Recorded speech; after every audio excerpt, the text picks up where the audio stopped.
الحمد لله والصلاة والسلام على رسول الله আল্লাহ সুবহানাহু ওয়া তাআলা শুকরিয়া মঞ্চে আমাদের আজকের ওলামা সম্মেলনের মুহতারাম প্রধান অতিথি ইসলামী আন্দোলনের আবশ্যিক সুবাসালার কোটি কোটি তাওহীদি জনতা হৃদয়ের স্পন্দন প্রিন্সিপাল আল্লামা হাবিবুর রহমান সাহেব মাদ্রাসাতুল আলিয়া আমাদের সামনে উপস্থিত, এছাড়াও আমাদের মুহতারাম যুক্তরাজ্য শাখার উপদেষ্টা হযরত মাওলানা শেখ আব্দুল আজিজ সাহেব সহ বিশিষ্ট আলমদিন হযরত মাওলানা আসকার হোসেন শাহ মাদ্রাসাতুল আলিয়া, হযরত মাওলানা শামসুল হক সাহেব সহ হযরত মাওলানা জামশেদ আলী সাহেব আমাদের সামনে রেখে আমরা কথা বলার পর বিয়াদবি ইনশাআল্লাহ আজকে ওলামা মাশায়েখ কনফারেন্সে আমাদের এই সরকার ওলামা ইকরামরা যারা এখানে এসেছেন, আমি একজন তরুণ হিসাবে আমি আজকে আনন্দিত গর্বিত যে আজকে ওলামা মাশায়েখ কনফারেন্সে ব্রিটেনের শীর্ষ ওলামা ইকরামদেরকে আমরা একমাত্র দেখতে পাচ্ছি।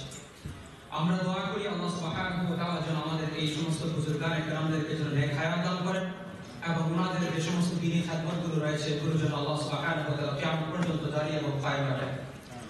আমরা আজকে এই ওলামা মাশায়েখ কনফারেন্সে আমরা আমাদের আরো সাথীরা এখন রাস্তার মধ্যে আছেন, ইনশাআল্লাহ ব্রাডফোর্ড থেকে সাথীরা আসতেছেন, বার্মিংহাম থেকে আমার সাথীরা আসতেছেন, লিডস থেকে সাথীরা আসতেছেন, ইনশাআল্লাহ আপনারা শরীক হবে, লন্ডন থেকে বাকি সাথীরাও আসবেন ইনশাআল্লাহ।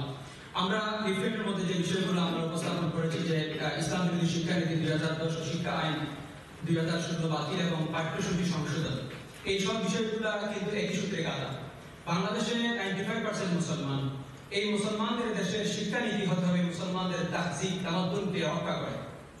আমাদের আজকে ওলামা মাশায়েখ কনফারেন্স থেকে আমরা জোরালো দাবি উপস্থাপন করতেছি যে এই শিক্ষানীতির ব্যাপারে বাংলাদেশের সমস্ত ওলামা ইকরাম ইসলামিক সংগঠনগুলো আপত্তি উপস্থাপন করেছেন, বিজ্ঞ শিক্ষাবিদগণ উপস্থাপন করেছেন ওনাদের আপত্তি। অবিলম্বে এই বিতর্কিত শিক্ষা আইন এবং পাঠ্যসূচি বাতিল করতে হবে। ওলামা ইকরাম এবং দিনদার বুদ্ধিজীবীদের সমন্বয়ে শিক্ষা কমিশন পুনর্গঠন করে শিক্ষা আইন এবং শিক্ষানীতির প্রণয়নের জন্য আজকে এই সম্মেলন থেকে জোর দাবি আমরা উপস্থাপন করতেছি। আমরা আরেকটি গুরুত্বপূর্ণ দাবি কওমি মাদ্রাসা সনদের সরকারি স্বীকৃতি। বাংলাদেশের লক্ষ লক্ষ ছাত্র জনতার প্রাণের দাবি হচ্ছে সেটা। এই দাবিকে শায়খুল হাদিস আল্লামা আজিজুর রহমাতুল্লাহি আলাইহি আল্লাহ যেন হযরতকে জান্নাতে আলা মাকাম দান করেন। হযরত সর্বপ্রথম কওমি মাদ্রাসা সনদের সরকারি স্বীকৃতির দাবি জাতির সামনে নিয়ে এসেছিলেন। জাতিকে তিনি বুঝাতে পেরেছিলেন কথা যে এই লক্ষ লক্ষ ছাত্র জনতার শিক্ষার স্বীকৃতির প্রয়োজন রয়েছে। শায়খুল হাদিস এই শিক্ষার স্বীকৃতির দাবি আদায়ের জন্য ঢাকার ঐতিহাসিক মুক্তাঙ্গনে 5 দিন অবস্থান করেছিলেন। শায়খুল হাদিস রহমাতুল্লাহি আলাইহি খোলা মাঠের নিচে অবস্থান করে তৎকালীন বিএনপি সরকারের কাছে দাবি উপস্থাপন করেছিলেন যে এই সরকার ক্ষমতায় আসার পিছনে যদি আমি শায়খুল হাদিস আল্লামা আজিজুল হক রহমাতুল্লাহি আলাইহি এবং কওমি মাদ্রাসার ছাত্র জনতার আলেম ওলামার ন্যূনতম কোনো অবদান থেকে থাকে তাহলে আমার এই শিক্ষার সনদের স্বীকৃতি তোমরা দাও। শায়খুল হাদিস বলেছিলেন যদি আপনারা শিক্ষার যদি স্বীকৃতি না দেন বিকল্প পথে যদি আমাকে আন্দোলন করতে হয় আমি করব। শায়খুল হাদিস তৎকালীন সময়ে এই সরকারের অংশীদার হওয়ার পরেও কওমি ছাত্র জনতার এই দাবিকে তিনি অগ্রাহ্য না করে রাজপথে তিনি নেমে এসেছিলেন। ঐতিহাসিক পর্দার ময়দানে মহাসমাবেশ তিনি করেছিলেন। ঐতিহাসিক সিটি পয়েন্টে সিলেটে গণমিছিলে শায়খুল হাদিস রহমাতুল্লাহি আলাইহি নেতৃত্ব দান করেছিলেন। কওমি মাদ্রাসার সনদের এই স্বীকৃতির যে আন্দোলন শুরু হয়েছিল, আমি তৎকালীন সময় রাজপথের একজন কর্মী হিসেবে আমি দেখেছি শায়খুল হাদিস আল্লামা আজিজুর রহমাতুল্লাহি আলাইহি আন্দোলনকে।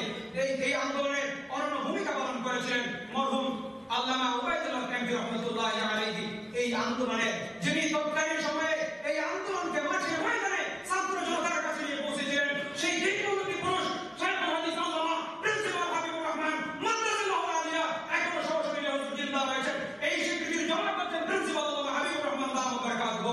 এই কওমি মাদ্রাসার সনদের স্বীকৃতি জবাব করছেন প্রিন্সিপাল আল্লামা হাবিবুর রহমান সাহেব মাদ্রাসাতুল আলিয়া, শায়খুল হাদিস আল্লামা আজিজুল হক প্রিন্সিপাল হযরত মাওলানা হাবিবুর রহমান সাহেবের কাছ থেকে ইনশাআল্লাহ এই স্বীকৃতি দিক নির্দেশনামূলক বক্তব্য আজকে আমরা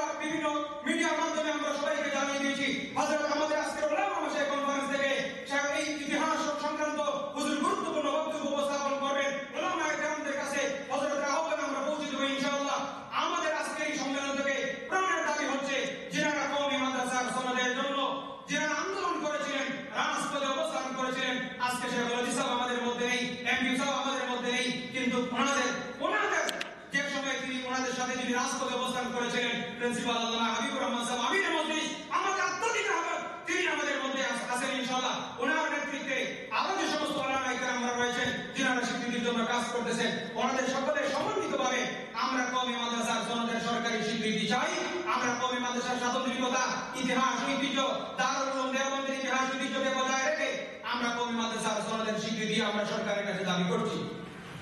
যদি সদিচ্ছা সরকারের থাকে তাহলে উলামায়ে কেরামদের প্রতি শ্রদ্ধা রেখে যে সমস্ত যোগ্য উলামায়ে কেরামরা কওমি মাদ্রাসার সঠিক প্রতিনিধিত্ব করেন, ওনাদের সমন্বয়ে, সকলের সমন্বয়ে আমরা কওমি মাদ্রাসা সনদের স্বীকৃতি দাবি আমরা উপস্থাপন করতেছি।